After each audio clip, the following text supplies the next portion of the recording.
जय जिनेन्द्र। मैं आर के जैन, महामंत्री कुंडलपुर क्षेत्र। मेरे साथ में अजय निर्मा जी, धार्मिक आयोजन मंत्री, ललित सराफ जी, कोऑर्डिनेटर, अशोक सराफ जी, कोषाध्यक्ष और सुनील जी, कार्यकारिणी मेंबर। अभी कुछ दिन पूर्व 28 दिसंबर को आचार्य प्रसन्न सागर जी महाराज का पदार्पण कुंडलपुर क्षेत्र में हुआ।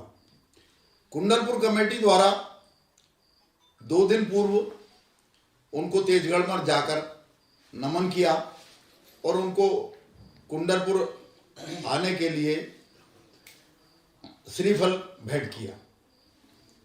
उनका 28 दिसंबर को जब कुंडलपुर क्षेत्र में पदार्पण हुआ तो पूरी कमेटी उनके पदार्पण के लिए उत्साहित थी और बड़े हर्ष के साथ में उनका कुंडलपुर क्षेत्र में स्वागत किया गया।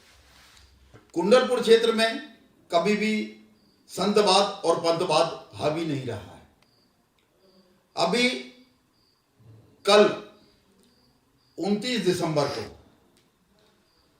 एक वायरल हुआ मैसेज, अंतरमना के नाम एक शाम, बांसवाड़ा ग्रुप द्वारा भजन संध्या का कार्यक्रम 31 दिसंबर को रखने बाबत एक पंपलेट वायरल हो रहा था। यह पंपलेट है जो कल 29 दिसंबर को वायरल हुआ। इसमें स्पष्ट लिखा हुआ है कि एक शाम अंतरमना के नाम भजन प्रतियोगिता, भजन संध्या कुंडलपुर बड़े बाबा की नगरी में। चूंकि कुंडलपुर में अनेक वर्षों से 31 दिसंबर की रात्रि में एक भजन संध्या, कवि सम्मेलन या कोई एक बृहद कार्यक्रम रखा जाता है। यह पूर्व से चलता आ रहा है और कुंडलपुर कमेटी ने इस बार एक पनागर की नाटक टीम द्वारा एक बहुत सुंदर नाटिका, शहीद देश की स्वतंत्रता में अपना योगदान देने वाले अमर शहीद जैनों के नाम से एक नाटिका तैयार की है। उस नाटिका का मंचन होना था। जब यह वीडियो पंपलेट वायरल हुआ तो संघपति श्रेणिक दोषी जी से बात की, उनको बताया कि क्या आपके संघ में कोई भजन संध्या का कार्यक्रम रखा गया है। तो उन्होंने भी यह अनभिज्ञता जारी की कि मुझे ऐसी जानकारी नहीं है और मैं आचार्य श्री से पूछकर बताऊंगा। फिर उन्होंने पूछा, बोले आचार्य श्री ने आपको मिलने के लिए समय दिया है। मैं अपनी कमेटी के 10-12 सदस्यों के साथ में आचार्य श्री से 3:15 पर साइन मिला। चूंकि आचार्य श्री को तत्काल प्रतिक्रमण के लिए जाना था, उनके पास समय कम था। उन्होंने बताया कि आचार्य श्री इस तरह का एक पंपलेट निकल रहा है और उसमें भजन संध्या का कार्यक्रम है।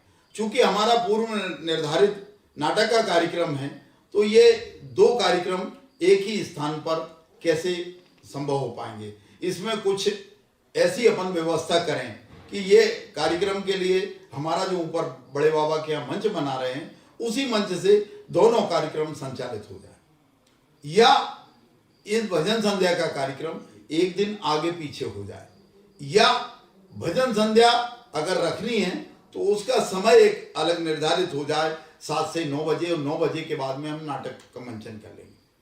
आचार्य श्री ने कहा कि नहीं, हमारा कार्यक्रम 7 बजे से रात्रि 12 बजे तक निरंतर चलेगा। तो जब यह बात हुई तो हमारे कमेटी के जो धार्मिक आयोजन मंत्री हैं उन्होंने यह कहा कि आचार्य श्री 2 कार्यक्रम एक साथ कैसे हो पाएंगे, पब्लिक 2 जगह बढ़ जाएगी और दोनों कार्यक्रम में व्यवधान भी आ सकता है। तो आचार्य श्री को चूंकि समय नहीं था तो उन्होंने ये कहा कि तो ठीक है, और वह उठकर चले गए, प्रतिक्रमण करने चले गए। कल आज सुबह 30 तारीख को हम लोगों को यह संदेश मिला कि आचार्य श्री ने बड़े बाबा के दर्शन करने के उपरांत विहार कर दिया। तब हम लोगों को बहुत खेद हुआ कि एक साधु हमारे क्षेत्र में आया और हमसे ऐसे क्या अपराध हो गया कि उन्होंने यहाँ से बिना आहार किए हुए विहार कर दिया। चूँकि कल उनका उपवास था, हम लोग पूरी कमेटी के साथ उनसे निवेदन करने हटा में वो पहुंच गए थे। यहाँ से विहार करने के उपरांत उनकी बरखेड़ा में आहारचर्या संपन्न हुई। बरखेड़ा में पूरी कुंडलपुर कमेटी, कुंडलपुर क्षेत्र के लोग, पटेरा के लोग, सभी ने उनको पड़गाहन कर आहार दान दिया। हमारे मन में किसी तरह का कोई भेदभाव नहीं था। उसके बाद जब यह मैसेज पूरे हिंदुस्तान में वायरल हो रहा था कि आचार्य श्री ने किस कारण से कुंडलपुर से बिहार कर दिया, तो हम लोगों को भी खेद हुआ और वह हम लोग आचार्य श्री से क्लियर करने हटा पहुँचे। हटा में आचार्य श्री से हम लोगों ने बताया। आचार्य श्री ने कहा कि आपने कार्यक्रम का यह कह दिया कि 2 कार्यक्रम एक जगह कैसे होंगे, जबकि हमारा कार्यक्रम भजन संध्या का कार्यक्रम नहीं था, वह तो केवल भक्ति थी। तो चूंकि पंपलेट में भजन संध्या लिखी थी तो निस्संदेह हम लोग यही समझेंगे कि वह एक बहुत बड़ा कार्यक्रम है। और चूंकि आचार्य श्री का जिस तरह से उनका संग चल रहा है तो ऐसा लग रहा था कि वह एक विशाल कार्यक्रम ही होगा और इस विशाल कार्यक्रम के कारण से दोनों हमारे कार्यक्रम फीके पड़ जाएंगे। ना इस कार्यक्रम में पब्लिक शामिल हो पाएगी पूरी तरह से, ना उस कार्यक्रम में हो पाएगी।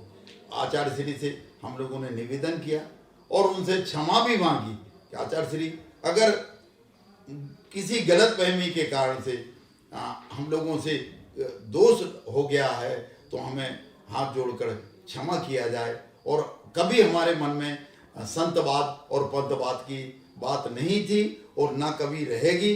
और ना कुंडलपुर क्षेत्र में सभी संघ के सभी साधुओं का सहर्ष स्वागत है, अभिनंदन है, वंदन है। आप सब आइए और कुंडलपुर में बड़े बाबा के दर्शन करिए।